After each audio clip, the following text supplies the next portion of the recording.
السلام علیکم ورحمۃ اللہ۔ الحمد للہ وحدہ والصلاة والسلام علی من لا نبی بعدہ لا نبی بعدہ ولا معصوم بعدہ اما بعد فاعوذ باللہ من الشیطان الرجیم بسم اللہ الرحمن الرحیم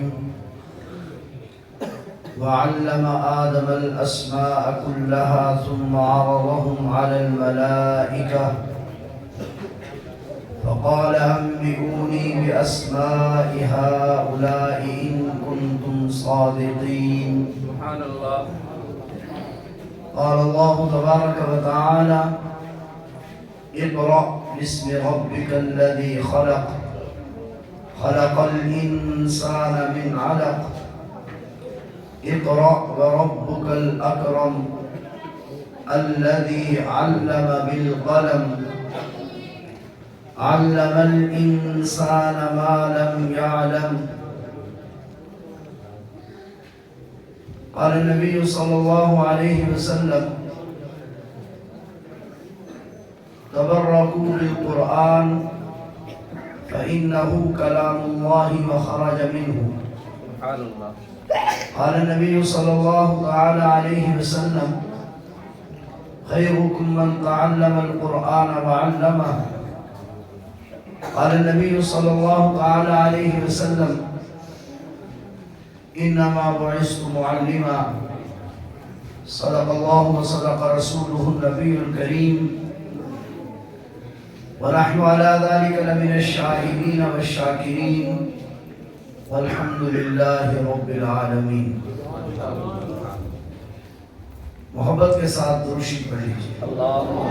اللہم صلی علی محمد وعلی آل محمد كما صلیت علی ابراہیم وعلی آل ابراہیم انک حمید مجید. اللہم بارک علی محمد وعلی آل محمد كما باركت على إبراهيم وعلى آل إبراهيم إنك حميد مجيد. يا رب صل وسلم دائما أبدا على حبيبك خير الخلق كلهم. هو الحبيب الذي ترجى شفاعته لكل هول من الأهوال مقتحم. قابل سب تعظیم و تکریم معزز علماء کرام، محترم معزز بزرگوں، دوستوں، عزیز نوجوان ساتھیوں، سن رہی ہوں تو قابل قدر ماؤں، بہنوں، بیٹیوں،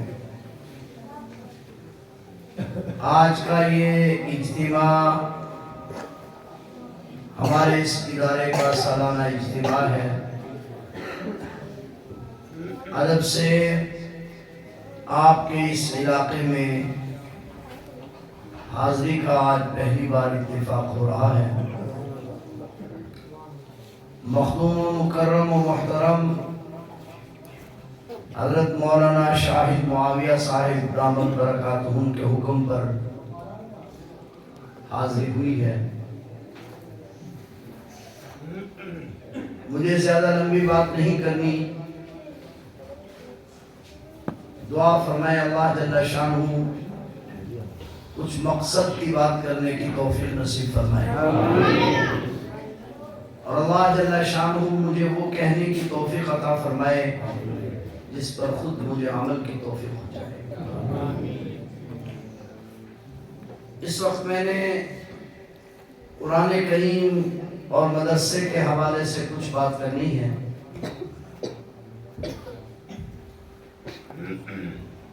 قرآن کریم یہ کتاب اللہ بھی ہے اور کلام اللہ بھی. بہت توجہ سے آپ بیٹھیں گے. بھئی بچوں، یہ چلنے پھرنے کا سلسلہ تھوڑا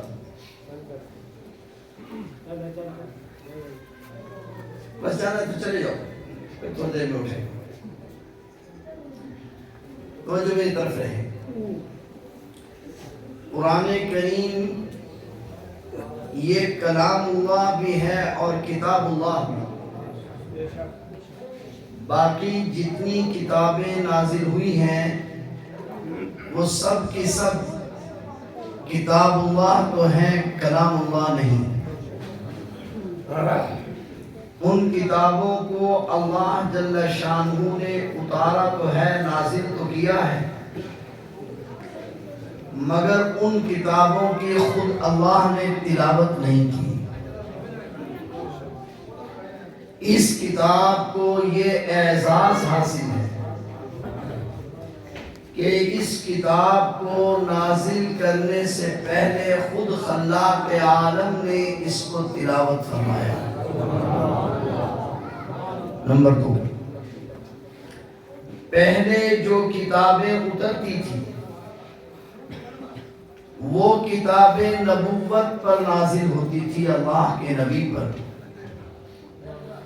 اللہ کے نبی ان کتابوں کو پڑھ کر سناتے تھے، امت ان کو پڑھ نہیں سکتی تھی، یاد نہیں کر سکتی تھی۔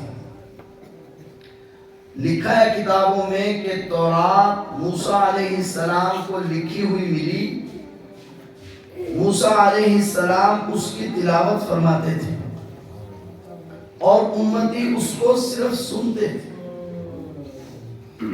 موسیٰ علیہ السلام کی مجلس میں تو وہ یاد رہتی تھی، جب موسیٰ علیہ السلام کی مجلس سے لوگ اٹھ جاتے بھول جاتے۔ لہذا اس لیے تورات دنیا میں اپنے زمانے میں بھی، موسیٰ علیہ السلام کے زمانے میں بھی صرف 4 آدمیوں کو آتی تھی، حضرت موسیٰ علیہ السلام، حضرت ہارون علیہ السلام، حضرت حزقیل علیہ السلام اور حضرت یوشع بن نون۔ جبکہ قرآن کریم ہزاروں لاکھوں کروڑوں انسانوں کو یاد ہے۔ تو قرآن کریم کا ایک اعزاز یہ ہے کہ اس کو خود خلاق عالم نے تلاوت کیا ہے۔ دوسرا اعزاز امت کا ہے کہ جس طرح اس کتاب کو نبی تلاوت کرتا ہے، اس طرح اس کتاب کو امت بھی تلاوت کرتی ہے۔ جس طرح یہ کتاب نبی کو یاد ہوتی ہے، اس طرح یہ کتاب امت کو بھی یاد ہوتی ہے۔ اس کتاب کا یہ بڑا عجیب اعزاز ہے جو اس امت سے پہلے کسی کو حاصل نہیں ہوا۔ جناب نبی کریم صلی اللہ علیہ وسلم تشریف فرمائے، آپ نے حضرت ابی بن کعب رضی اللہ تعالیٰ عنہ سے فرمایا، ابی قرآن کریم پڑھو میں سنوں۔ حضرت ابی بن کعب رضی اللہ تعالیٰ عنہ نے عرض کی، آقا میں قرآن پڑھوں اور آپ سنیں گے؟ آپ پر تو قرآن نازل ہوا ہے۔ حضور علیہ السلام نے فرمایا، ابی مجھے میرے رب نے حکم دیا ہے کہ میں تم سے قرآن سنوں۔ حضرت ابی بن کعب تڑپ گئے اور تڑپ کر فرمایا، آقا کیا اللہ نے میرا نام لیا تھا؟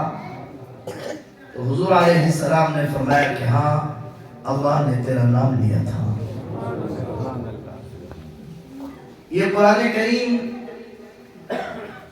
آج ہم یہاں پڑھ رہے ہیں، خلاق عالم نے جس طرح انسانیت کے بنانے سے پہلے اس کو تلاوت فرمایا تھا، اس طرح ایک دن پھر آئے گا جب جنتی جنت میں چلے جائیں گے، جہنمی جہنم میں چلے جائیں گے۔ اللہ جل شانہ اہل جنت سے پوچھیں گے کسی چیز کی تمنا ہے؟ تو 3 قسم کے لوگ ہوں گے جو اپنی تمنا کا اظہار کریں گے۔ نمبر 1 صوفیاء، وہ کہیں گے اللہ سردی کے موسم میں ٹھنڈے پانی میں وضو کرنا گرمی کے روزوں کی مشقت اٹھانا، مشکلات اور مصائب جو برداشت کیے تھے وہ اس لیے کیے تھے کہ آپ کا دیدار ہو جائے۔ اللہ اب تک آپ کا دیدار نہیں ہوا، آپ مہربانی فرمائیں اپنا دیدار کرائیں۔ ایک یہ طبقہ ہوگا جو تمنا کرے، دوسرا طبقہ ہوگا جو اللہ جل شانہ سے گزارش کرے گا، اللہ تیرے راستے میں جام شہادت نوش کیا، تیرے راستے میں قتل ہوئے، اپنی جان کے ٹکڑے کرائے، یا اللہ اب ہم یہ چاہتے ہیں کہ ہمیں دوبارہ دنیا میں بھیجا جائے اور ہمیں زندہ کیا جائے، پھر ہمیں قتل کیا جائے، کیونکہ تیرے راستے میں شہید ہونے میں جو لذت ملی تھی وہ لذت ابھی تک تیری جنت میں بھی نہیں ملی۔ ایک تیسرا طبقہ کھڑا ہوگا، وہ ان لوگوں کا ہوگا جو دنیا میں قرآن کریم کی تلاوت کرتے ہوں گے، اللہ جل شانہ کے دربار میں گزارش کریں گے، یا اللہ دنیا میں کلام تیرا تھا، پڑھا ہم کرتے تھے، اب دل یہ چاہتا ہے کہ کلام بھی تیرا ہو اور تلاوت بھی تو خود کرے۔ تو اللہ جل شانہ اپنے کلام کی خود تلاوت فرمائیں گے، اور اللہ کی تلاوت حدیث میں آتا ہے سب سے پہلے داؤد علیہ السلام قرآن کریم کی تلاوت کریں گے۔ داؤد علیہ السلام کی تلاوت کو سن کر کانوں میں اتنی لذت آئے گی کہ اس کی لذت 200 سال تک کانوں میں باقی رہے گی۔ پھر اس کے بعد جناب نبی کریم صلی اللہ علیہ وسلم خود قرآن کریم کی تلاوت فرمائیں گے۔ حضور علیہ السلام کی تلاوت کی لذت 7000 سال تک کانوں میں آتی رہے گی۔ اس کے بعد خلاق عالم خود اپنے کلام کی تلاوت فرمائیں گے، اور لکھا ہے کہ جب اللہ جل شانہ خود اپنے کلام کی تلاوت فرمائیں گے تو 7 لاکھ سال تک کانوں میں اس کی لذت آتی رہے گی۔ تو یہ ہماری خوش قسمتی ہے کہ ہمیں اللہ جل شانہ نے نبی کریم صلی اللہ علیہ وسلم کی امت میں پیدا فرمایا، اور ہمیں یہ سعادت نصیب ہو گئی کہ ہم اس قرآن کریم کو پڑھ رہے ہیں۔ لیکن اگر آپ کی توجہ ہو تو ایک بات بڑی قابل غور ہے، اس قرآن کریم کے بارے میں اللہ جل شانہ خود ارشاد فرماتے ہیں اِنَّا عَرَضْنَا الْأَمَانَةَ عَلَى السَّمَاوَاتِ وَالْأَرْضِ وَالْجِبَالِ فَأَبَيْنَ، ہم نے اس قرآن کریم کو آسمانوں پر پیش کیا، زمین پر پیش کیا، پہاڑوں پر پیش کیا، فَأَبَيْنَ أَن يَحْمِلْنَهَا، ہر ایک نے معذرت کر دی، وَأَشْفَقْنَ مِنْهَا وَحَمَلَهَا الْإِنسَانِ، مگر انسان نے اس قرآن کریم کو، اس امانت کو قبول کر دی۔ جاگ رہے ہیں آپ لوگ؟ میری بات کو سمجھ میں آ رہی ہے؟ جب قرآن کریم انسان نے قبول کر لیا اور پہاڑوں نے، آسمانوں نے، زمین نے انکار کر دیا، اب اس پر ایک اشکال ہے کہ انسان تو کمزور ہے، پہاڑوں نے کیوں انکار کر دیا، زمین نے کیوں انکار کر دیا، آسمانوں نے کیوں انکار کر دیا؟ محققین نے لکھا ہے کہ یہ کیونکہ اللہ کا کلام ہے اور کلام متکلم کے اندر سے نکلتا ہے. بہت وجہ ہے. کلام متکلم کے اندر سے نکلتا ہے اور کلام میں اتنی طاقت ہوتی ہے جتنی متکلم میں طاقت ہوتی ہے. تو یہ کلام کس کا ہے؟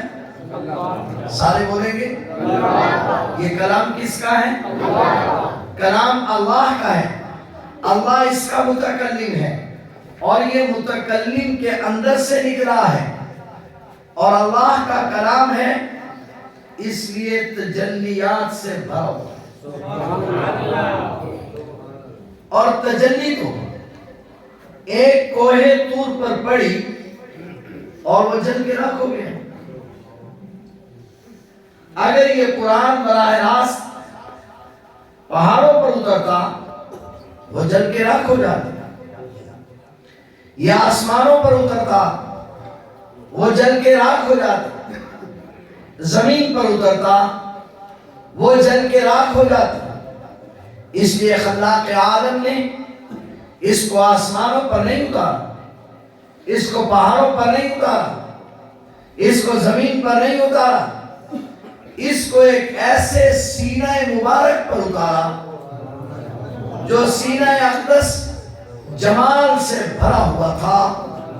قرآن کریم جب آسمان سے آیا تو جلال ہی جلال تھا, مگر جو ہی حضور علیہ السلام کے سینے سے گزرا تو جمال ہی جمال بن گیا. کسی شاعر نے بہت عجیب کہا ہے, محبت کیا ہے؟ دل کا درد سے معمور ہو جانا, بتائے جاں کسی پہ وار کے مجبور ہو جانا, کسی کو دل میں بسا لینا, بس یہ دل ہی کا کلیجہ ہے, ورنہ پہاڑوں کو تو آتا ہے جل کے دور ہو جانا. پہاڑ اس کی طاقت نہیں رکھتے تھے, اس لیے خلاق عالم نے اس کو نبی کریم صلی اللہ علیہ وسلم کے سینے پر اتارا. آپ کا سینہ جمال سے بھرا ہوا تھا. یہ جب آپ کے سینے سے گزر کر آیا تو جمال ہی جمال بن گیا. آج چھوٹے چھوٹے بچے اس کو یاد کر رہے ہیں. یہ قرآن کریم, یہ نبی کریم صلی اللہ علیہ وسلم کا معجزہ ہے. معجزہ کسے کہتے ہیں؟ معجزہ کہتے ہیں جس کی مثل نہ لایا جا سکے, جس کی مثال نہ لائی جا سکے. مشرکین مکہ نے کہا آپ اس کو خود بنا کر لاتے ہیں. قرآن نے چیلنج کیا, فَأْتُوا بِسُورَةٍ مِّن مِثْلِهِ, اگر حضور خود بنا کر لاتے ہیں تم بھی ذرا ایک آیت, ایک سورت بنا کر دکھاؤ. وَادْعُوا شُهَدَاءَكُم مِّن دُونِ اللَّهِ, اللہ کے سوا جن کو پکارتے ہو ان سب کو بھی جمع کرو. پھر اور بڑھ کر کہا قُلْ لَئِنِ اجْتَمَعَتِ الْجِنُّ وَالْإِنسُ, جنوں انسانوں کو جمع کرو اور اس کی مثل ایک آیت لا کر دکھاؤ, مگر ایسا نہ ہو سکا. سارے مشرکین مل کر قرآن کریم کے مقابلے میں ایک آیت نہیں بنا سکے. قرآن معجزہ ہے, ساری دنیا اس کی مثل لانے سے پاس. قرآن کریم معجزہ ہے یادداشت کے اعتبار سے. بہت توجہ آپ کی میری طرف ہے. قرآن کریم معجزہ ہے یادداشت کے اعتبار سے. اتنی بڑی کتاب اتنی جلدی یاد ہو جاتی ہو, اس کی کوئی مثال دنیا میں موجود نہیں. کہا جاتا ہے یہ قرآن کریم بچپن میں بھی یاد ہو جاتا ہے اور بچپن میں بھی یاد ہو جاتا ہے. ہمارے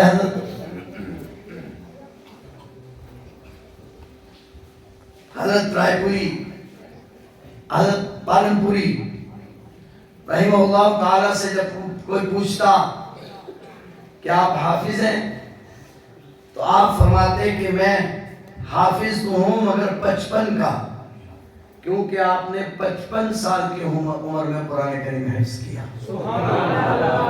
تو یہ قرآن عجیب ہے.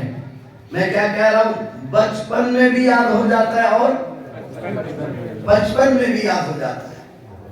بچپن کی مثال امام شافعی رحمہ اللہ تعالیٰ نے اس کو 7 سال کی عمر میں حفظ کیا. امام وکی آپ نے 4 سال کی عمر میں حفظ کیا. امام وکی کے استاد نے 3 سال کی عمر میں حفظ کیا. تو یہ قرآن کریم بچپن میں بھی یاد ہو جاتا ہے اور یہ بچپن میں بھی یاد ہو جاتا ہے. امت میں بہت سی مثالیں ہیں جن لوگوں نے اس کو بچپن میں یاد کیا، یعنی بڑھاپے میں یاد کیا. اور ایک بات اور بھی کہا کرتا ہوں، یہ قرآن کریم بچپن میں بھی یاد ہوتا ہے، بچپن میں بھی یاد ہو جاتا ہے اور بہت جلدی بھی یاد ہو جاتا ہے. چنانچہ امت میں ایسے لوگ گزرے ہیں جنہوں نے قرآن کریم کو 2 مہینوں میں یاد کیا، 3 مہینوں میں یاد کیا. کئی سال پہلے کی بات ہے، ہمارے ضلع سرگودا کی ایک تحصیل ہے بھنوال، میں وہاں بیان کر رہا تھا. تو میں نے بیان کے دوران کہا کہ یہ قرآن جلدی یاد ہو جاتا ہے، 6 مہینے میں بھی یاد ہو جاتا ہے، 3 مہینے میں بھی یاد ہو جاتا ہے. تو ایک پروفیسر صاحب کھڑے ہوئے اور انہوں نے کہا، مولانا صاحب الحمدللہ میں نے بھی قرآن کریم 3 مہینے میں حفظ کیا ہے. ہمارا ایک بچیوں کا ادارہ ہے، اس میں ہمارے ایک دوست کی بچی ہمارے ادارے میں پڑھتی ہے، ماسٹر غلام مصطفیٰ ان کا نام. ان کی بیٹی نے خود ہمارے ادارے میں 2 مہینے میں قرآن کریم حفظ کیا. ہمارے قریب کے بزرگوں میں حجت الاسلام مولانا محمد قاسم نانوتوی رحمت اللہ علیہ جہاز میں ہیں، بحری جہاز ہے، حج کے لیے جہاز روانہ ہے. رمضان المبارک کا چاند نظر آنے والا ہے. اعلان ہوتا ہے کشتی میں، بحری جہاز میں، کہ تراویح علم طرح سے پڑھائی جائے گی، کیونکہ جہاز میں کوئی حافظ موجود نہیں. حضرت فرمایا کرتے تھے، مجھے بڑا افسوس ہوا کہ پورے جہاز میں کوئی حافظ نہیں ہے. تو میں نے ارادہ کر لیا، دن کو سپارہ یاد کرتا، رات کو تراویح میں وہ سپارہ سناتا. وہ بڑا جہاز ہوتا ہے، مسجد اس کے اندر ہوتی. تو آپ نے سمندر کے اندر رمضان المبارک میں قرآن حفظ کیا. اس طرح ہمارے قریب کے بزرگوں میں شیخ العرب والعجم سید حسین احمد مدنی رحمہ اللہ تعالی اپنے استاد محترم حضرت شیخ الہند مولانا محمود حسن رحمہ اللہ تعالی کے ساتھ مالٹا کی جیل میں تھے. رات کو تراویح ہوئی، استاد شاگرد نے تراویح پڑھنا تھی، نہ استاد حافظ نہ شاگرد حافظ. استاد محترم حضرت شیخ الہند نے فرمایا، حسین احمد جب سے بالغ ہوئے ہیں کبھی قرآن کریم سننے کا ناغہ نہیں ہوا. جیل کی مجبوری کی وجہ سے اس سال قرآن کریم سننے سے محروم رہ جائیں گے. شاگرد کو پر بڑی عجیب کیفیت طاری ہوئی. چنانچہ آپ نے قرآن کریم یاد کرنا شروع کیا. دن میں سپارہ یاد کرتے، رات کو جیل میں سناتے. چنانچہ 29 دن میں آپ نے پورا قرآن کریم حفظ کر لیا۔ ہمارے سرگودے کے ایک بزرگ گزرے مفتی محمد شفیع رحمہ اللہ تعالی، آپ نے بھی قرآن کریم 1 مہینے میں حفظ کیا۔ اور ہمارے سیدنا امام محمد رحمہ اللہ تعالی امام اعظم ابو حنیفہ کے شاگرد ہیں، آپ نے 1 ہفتے میں قرآن کریم حفظ کیا۔ تو یہ قرآن کریم کا معجزہ ہے۔ اور یاد بھی ایسا کہ اس طرح دنیا کی کوئی کتاب یاد نہیں ہوتی، میں یہ بات عرض کر رہا تھا۔ ہمارے قریب کے بزرگوں میں پانی پت ہندوستان میں ایک شہر ہے، وہاں کے ایک بزرگ گزرے ہیں قاری فتح محمد رحمہ اللہ تعالی، نام سنا ہوگا۔ فتح محمد بچپن میں نابینا ہو گئے تھے، والد صاحب کا سایہ سر سے اٹھ گیا، والدہ صاحبہ صبح قاری صاحب کو کندھے پر بٹھاتی، درس کا کچھ دور تھی وہاں لے جاتی اور قاری صاحب کو درسگاہ میں چھوڑ آتی، اور ساتھ اپنی خاص زبان میں یہ بھی کہتی کہ فتح محمد پڑھ لے، میں مر جاؤں گی، تجھے کون پوچھے گا۔ بہت توجہ سے یہ جملہ میرا یاد رکھنا۔ نام بھی ہمارے ہاں بچوں کے بدلنے کا رواج ہوتا ہے، تو کہتی فتح پڑھ لے، میں مر جاؤں گی، تیرے کون پوچھے گا۔ اپنی زبان میں بات کر رہا ہوں۔ تو بس روز ہی والدہ یہ بات کہا کرتی، فتح پڑھ لے، میں مر جاؤں گی، تجھے کون پوچھے گا۔ وقت گزر گیا، یہ جو طلباء درسگاہ میں بیٹھے ہوتے ہیں، کوئی پتہ نہیں ہوتا کل کیا بن جائے۔ بس ماں تو یہ کہتی تھی، میں کہا کرتا ہوں تقدیر ہنستی ہوگی۔ فتح محمد کی ماں تھوڑے دنوں کی بات ہے، تجھے پتہ چل جائے گا۔ پھر فتح محمد کی والدہ کا انتقال ہو گیا۔ فتح محمد نے قرآن کریم حفظ کیا، پھر قرات سبا کی، پھر فتح محمد کو قرآن کا عشق چڑھ گیا۔ عشق اگر جائز جگہ پر ہو جائے تو پھر یہ بلندی بھی بہت دیا کرتا ہے۔ عشق اگرچہ درد بھی ہے، بلا بھی ہے، اتنا برا نہیں، یہ درد کچھ بھلا بھی ہے۔ یہ اگر صحیح جگہ پر لگ جائے تو فتح محمد کو قرآن کا عشق چڑھ گیا، اور عشق ایسا چلا کہ جاگ رہے ہیں تو قرآن کی تلاوت ہو رہی ہے، اور بس جو ہی آنکھ لگی، آنکھ لگتے ہی خواب میں قرآن پڑھنا شروع کر دیا۔ 3 پارے تلاوت کر لیے، کوئی غلطی نہیں، حتیٰ کہ پھر تو معمول بن گیا کہ فتح محمد جاگ رہے ہیں تو قرآن پڑھ رہے ہیں، سو رہے ہیں، جو ہی آنکھ لگی، جہاں جاگتے ہوئے آنکھ لگی تھی سوتے وہیں سے شروع کر دیا۔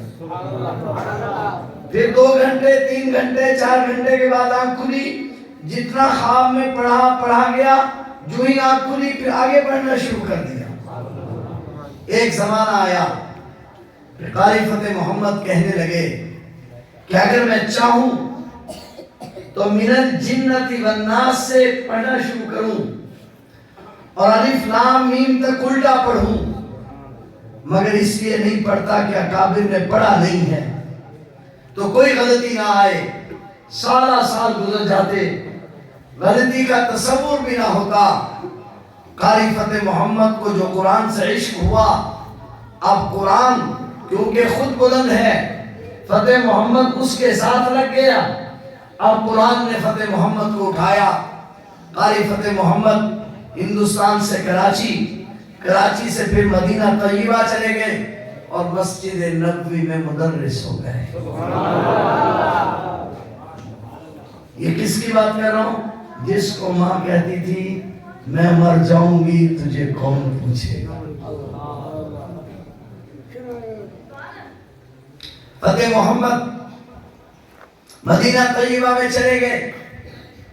مسجد نبوی کے جو سب سے بڑے امام ہیں حضرت عبدالرحمن حذیفی، انہوں نے اول تا آخر سارا قرآن کریم قاری فتح محمد سے پڑھا ہے. توجہ آپ کی. اب قاری فتح محمد رحمہ اللہ تعالی بڑا عشق ہے قرآن کریم سے. ہر وقت تلاوت ہو رہی ہے، طلبہ بیٹھے ہیں تلاوت ہو رہی ہے.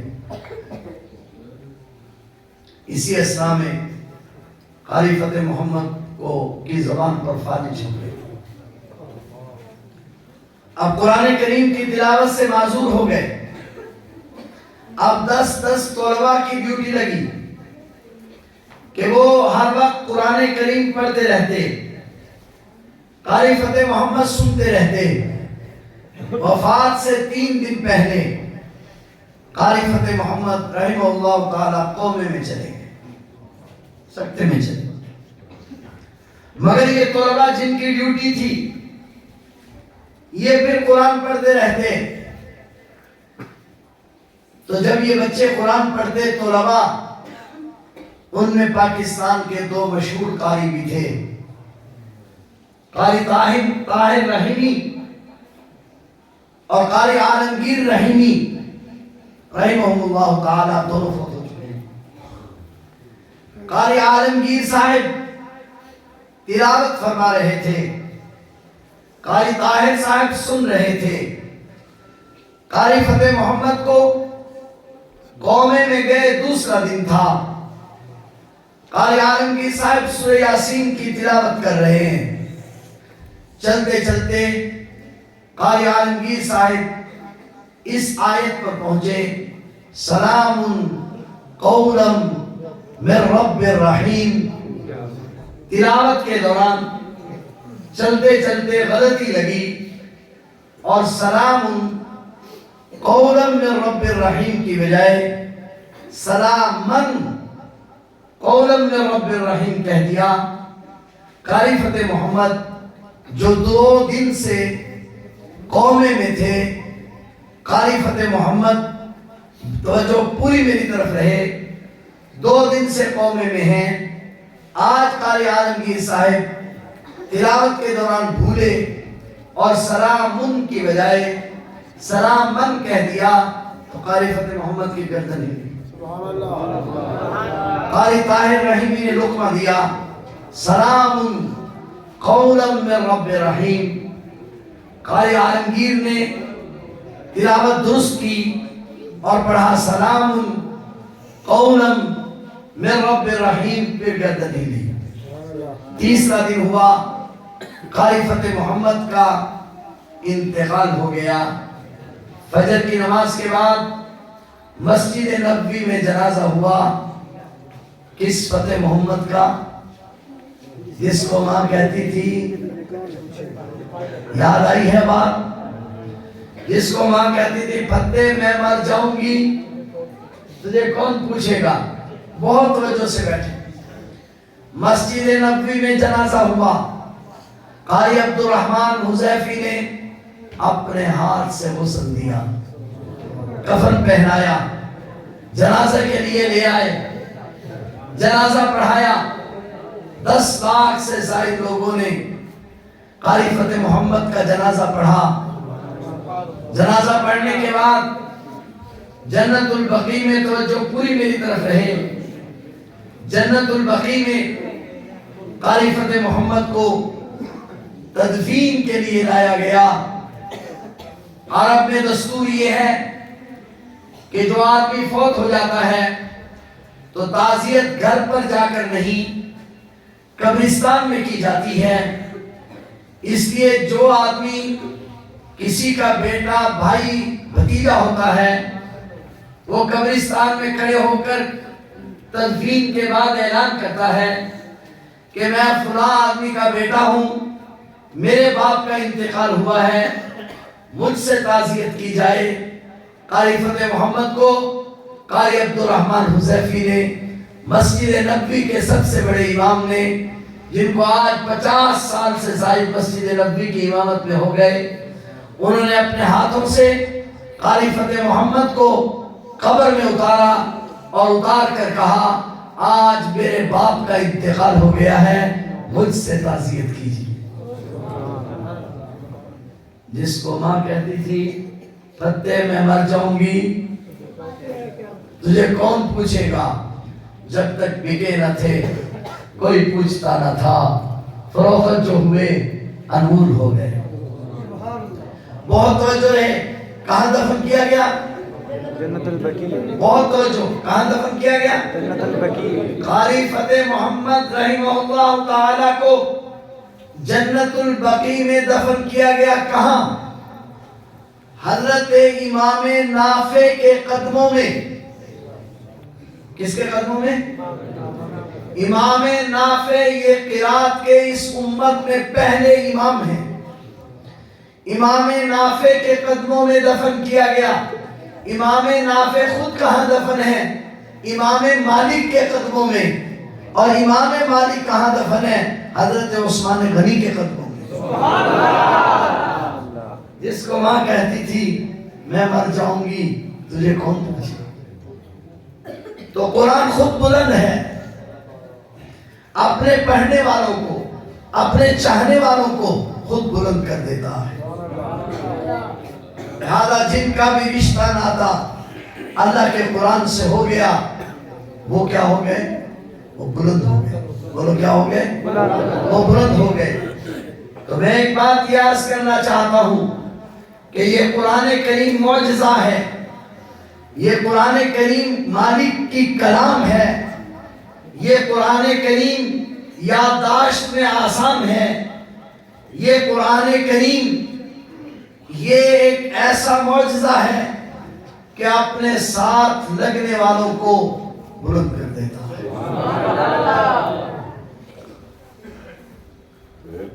قرآن کریم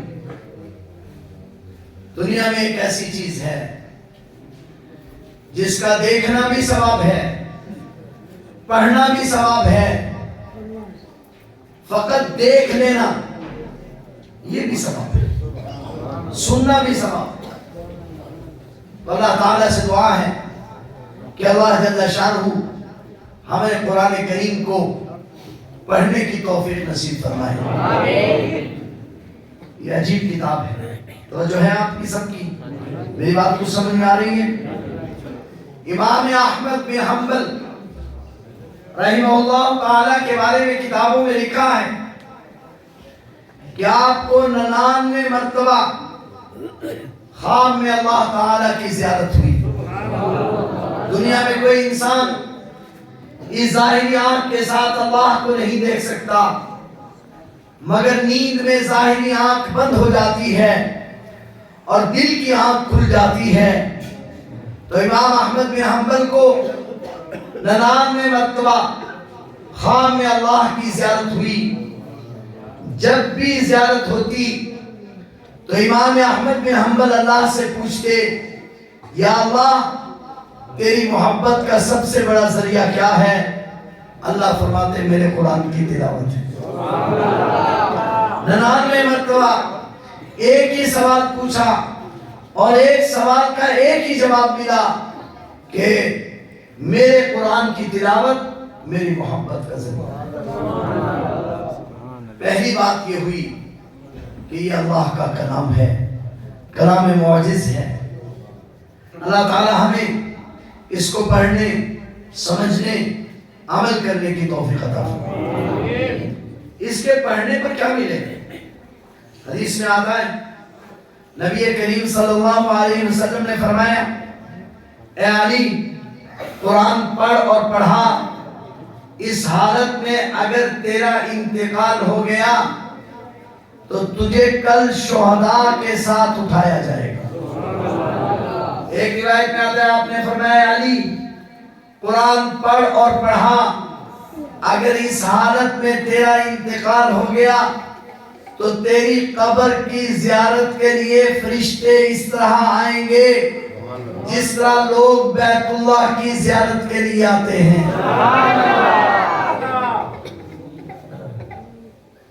اور سنو، توجہ میری طرف رہے، حدیث میں آتا ہے جب کوئی شخص، کوئی بچہ قرآن کریم یاد کرتا ہے، قرآن کریم مکمل کرتا ہے، قرآن کریم کی آخری آیت پر پہنچتا ہے، تو اللہ جل جلالہ آسمان سے ایک فرشتے کو بھیجتے ہیں، وہ قرآن کریم پڑھنے والے اس بچے جس نے قرآن کریم یاد کیا ہوتا ہے، اس کی پیشانی پر وہ فرشتہ بوسہ دیتا ہے، اور بوسہ دے کے کہتا ہے سل تعطا، مانگ، آج جو کچھ تو مانگے گا تجھے عطا کیا جائے گا۔ حدیث میں آتا ہے جس نے قرآن کریم کو ایک مرتبہ دیکھ کر پڑھا، ایک مرتبہ دیکھ کر پڑھنے پر جنت میں ایک ایسا درخت لگایا جاتا ہے کہ اس درخت کے ایک پتے کا سایہ اتنا بڑا ہے کہ اگر ایک کوا اپنے شباب جوانی میں اس پتے کے نیچے اڑنا شروع کرے تو اس کوے کو بڑھاپا آ جائے مگر اس پتے کا سایہ ختم نہ ہو۔ جس جنت میں درخت کا پتا اتنا بڑا ہوگا، وہ درخت اتنا بڑا ہوگا، اور قرآن کریم پڑھنے والے کو ملنے والی وہ جنت کتنی بڑی ہوگی۔ تو لہذا قرآن کریم سے محبت کیجئے، اور قرآن کریم بہت توجہ میری طرف رہے، یہ زندہ کلام ہے۔ دنیا نے ہمیشہ اس کو مٹانے کی کوشش کی ہے، مگر دنیا کا ایک دستور ہے، کسی انسان کی زندگی میں اس کا کلام مٹا نہیں کرتا، اور اس کلام کا متکلم کون ہے؟ اللہ، اور اللہ حی قیوم ہے۔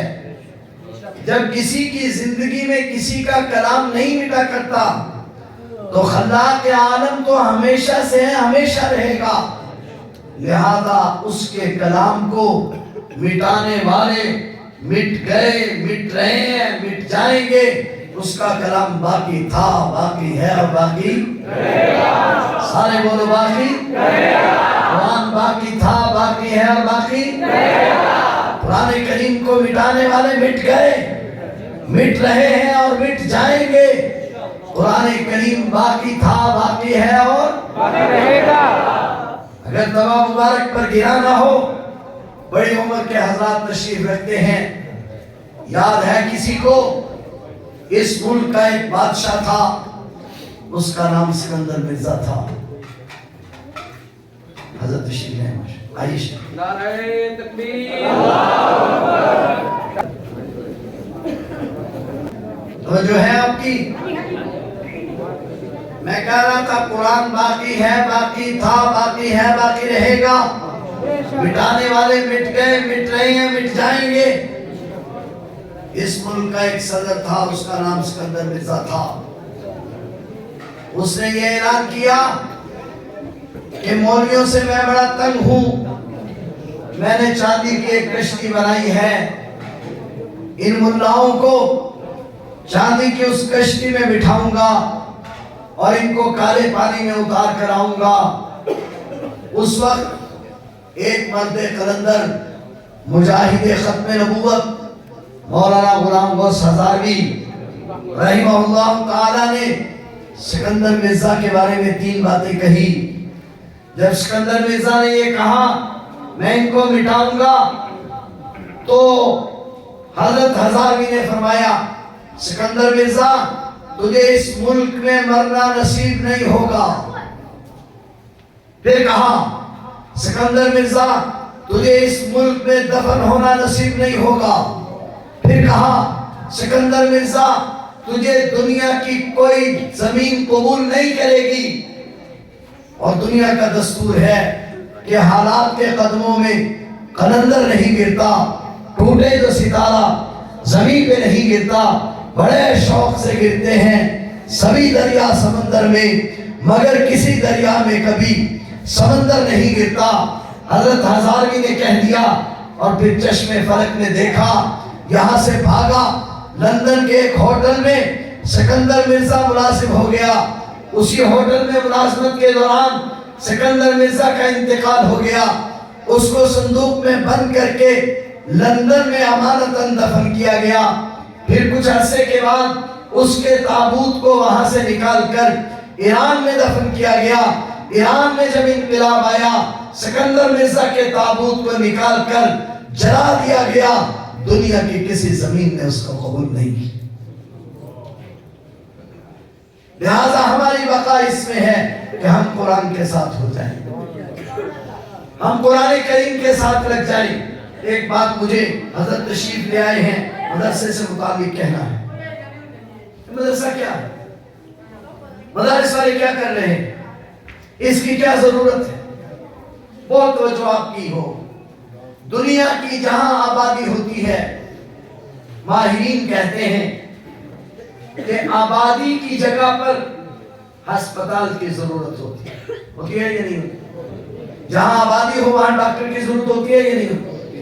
بیماری صحت انسان کے ساتھ ہے، اس لیے ہسپتال کی ضرورت ہوتی ہے. پھر جہاں کچھ لوگ آباد ہوں، طباع میں مزاج میں کیونکہ اختلاف ہوا کرتا ہے، اس لیے لڑائی جھگڑے بھی ہوتے ہیں. اس لیے دنیا کی آبادی کے لیے قانون نافذ کرنے والے ادارہ یعنی عدالت کی ضرورت بھی ہوتی ہے. بہت توجہ. بیماری کے لیے ہسپتال کی ضرورت ہے، دواخانے کی ضرورت ہے، عدالت کی ضرورت ہے. لیکن فرمائیے کیا جہالت بیماری نہیں ہے؟ جی جہالت بیماری نہیں ہے. جہالت تو سب سے بڑی بیماری ہے. جب ایک معمولی بیماری کے لیے اس کو ختم کرنے کے لیے شفا خانے کی ضرورت ہے تو پھر جہالت کی بیماری کو دور کرنے کے لیے علمی مدارس کی ضرورت کیوں نہیں؟ علم کی ضرورت ہے. اور یہ مدارس، ان مدرسوں کا سفر، بات لمبی ہوئی جا رہی ہے، یہ سفر عجیب ہے. آج 75 سال گزر گئے ملک بنے ہوئے،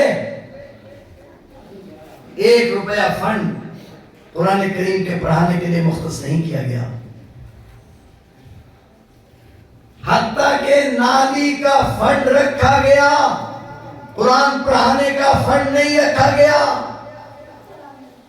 مگر اس کے باوجود آپ لوگوں نے روپیہ جوڑ کر مدارس کا آغاز کیا اور آج یہ دنیا کا سب سے بڑا NGOs ہے. سبحان اللہ.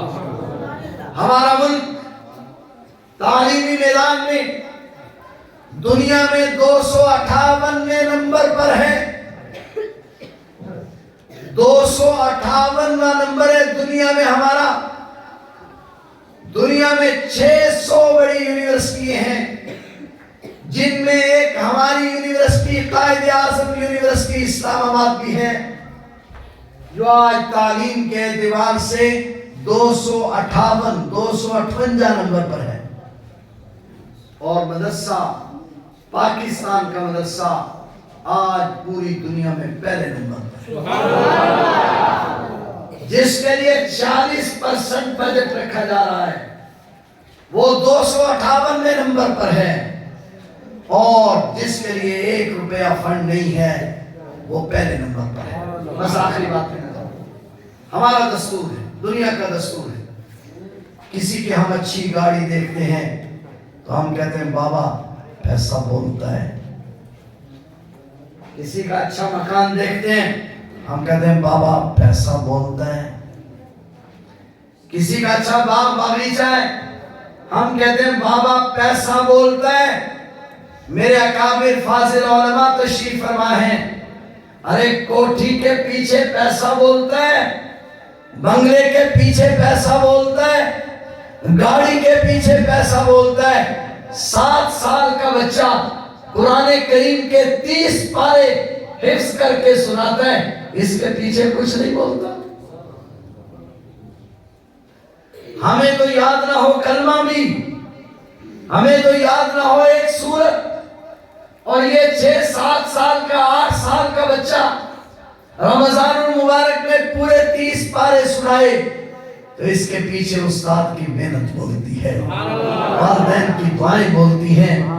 تو لہٰذا وہ محنت کہاں ہو رہی ہے؟ ان مدارس عربیہ میں ہو رہی ہے. اس لیے دعا ہے کہ اللہ جل شانہ ان مدارس کو تا قیام قیامت آباد اور شاد رکھے. اسی طرح ہم ان مدارس میں آتے رہیں, ان میں ہمارے بچے پڑھتے پڑھاتے رہیں.